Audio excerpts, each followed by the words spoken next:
Tonight's lesson is on the diminished seventh arpeggio and why it is the most powerful tool in your improvisational arsenal. Let's have a look.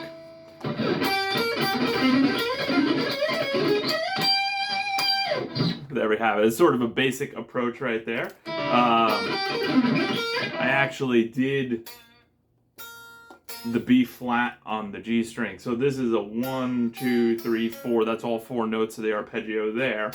And then I replayed the first one. And it just ends up being a good shape. If you want 1, 2, 3, 4, 5, 6, 7, 8 notes, you know, works with simple divisions that way. So if you're, feeling the 4, 4, and you want 1, 2, 3, 4, 1, 2, 3, 4, 1, 2, 3, 4, 1, 2, 3, 4, 1, 2, 3, 4, you could group that particular shape of the arpeggio into it. So right now I'm playing a C sharp fully diminished seventh arpeggio. The notes are C sharp, E, G, B flat that I'm playing. So in this position, starting on the B flat and then going through the notes that way. This isn't a lesson on what the diminished seventh arpeggio is. Always a prerequisite with all my videos is about knowing the names of all your notes on the fretboard and being comfortable with your music theory. So if you don't know that stuff, that's totally fine. You can just watch along and sort of see the potential of that.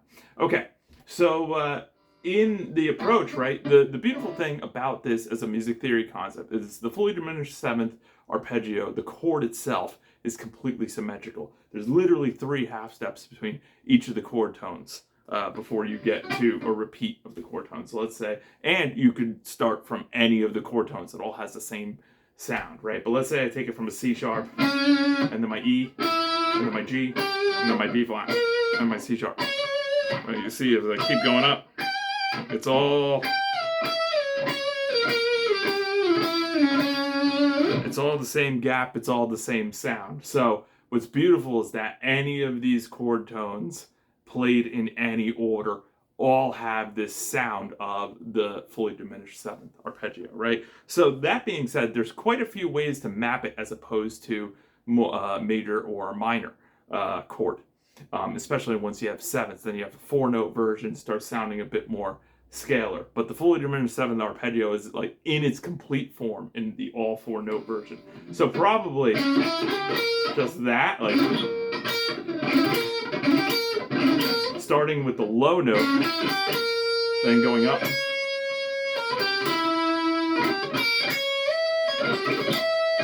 Right, so you see, using the sweep picking technique is what allows the fluency with that. And to train the sweeping with this shape is actually really helpful for it. And it's, I used to try to do it with the pinky, and I, somewhat successfully did it.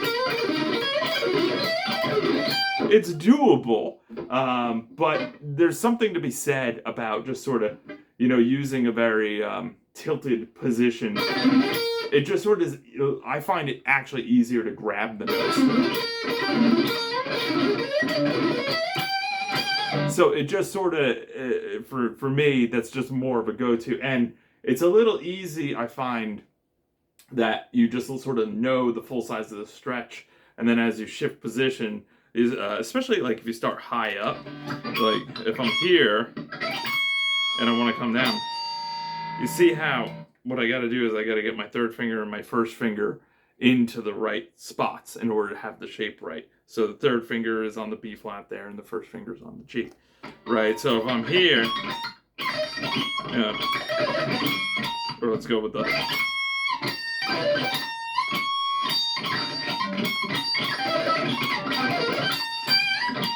there we go. I think a wrong note in there. There we go. A little cameo from the G in there as well. But yeah. C sharp. Right? So you see the backwards approach, totally doable. And if you're doing, in that case, like actually the first finger is playing the B flat. So if you want to go chord tone to chord tone to chord tone on the way down, then what we're doing is we're actually going to replay that note.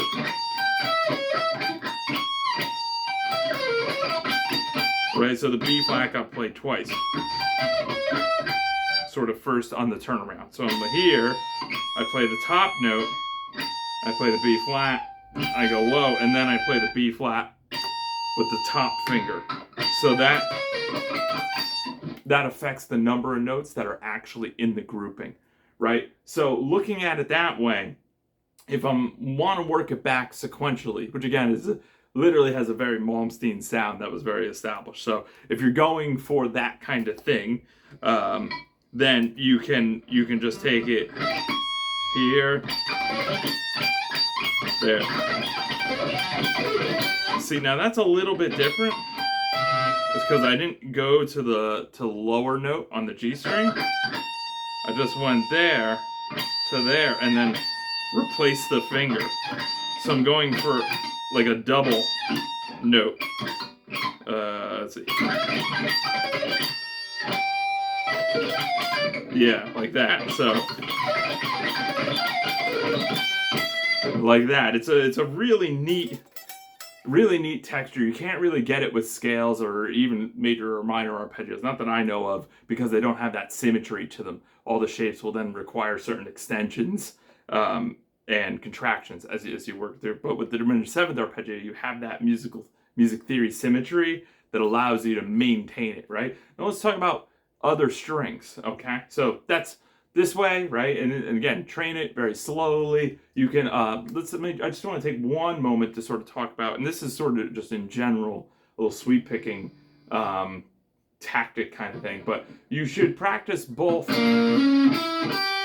hammers and pulls. I like to do that because it keeps the hand a lot freer and a lot lighter. You can pick each one, like I find it very, very busy. It's a little tough, but ultimately it just isn't the experience I want to have as a player. So easily developed. A lot of people do it. A lot of people make it sound really well, but I like to use hammers and pulls to take one stroke out of the right hand and then reapply. So it gives that fluency. So that's sort of what I'm always looking for, is that ease in the playing, right? So now let's say we want to extend that. 2 ways to easily do this. 3 ways actually.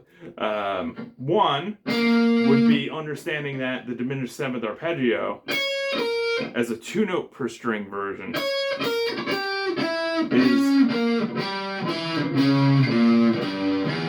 this kind of shape. B flat, C sharp. There you go. Right? So you literally just get to take that approach and walk through the notes that way, right? You can use that here. There's my G. Now I could go like this and then have it back there, or you could even go, let's go with number 2. We're gonna go this way. So what I've done is I played that E that I played over here. I played it on the A string now. And now I'm got the chord complete, and I'm actually doing it in the order that the arpeggio is: G, B flat, C sharp, E, G, B flat, C sharp, E, G, B flat.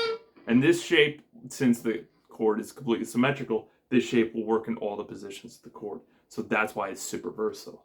Okay? And then lastly, again, as I mentioned, even if you play this chord and the chord tones out of order, they will still sort of all have that sound because they're all made of the same intervals. They're all made of the minor third intervals, right?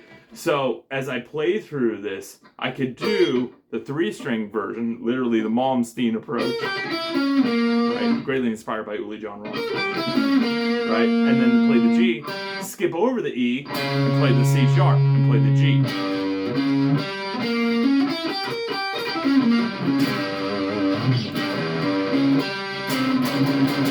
You see, it all contains that sound. So super versatile, super worth training. Take your time, do it slow if you're inexperienced with this kind of stuff.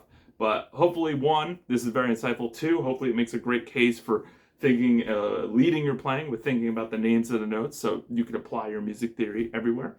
If you yourself are having a lot of trouble with that and you'd like my help, please feel free to send me a message. I'd love to help you out. Thank you very much. Have a great night.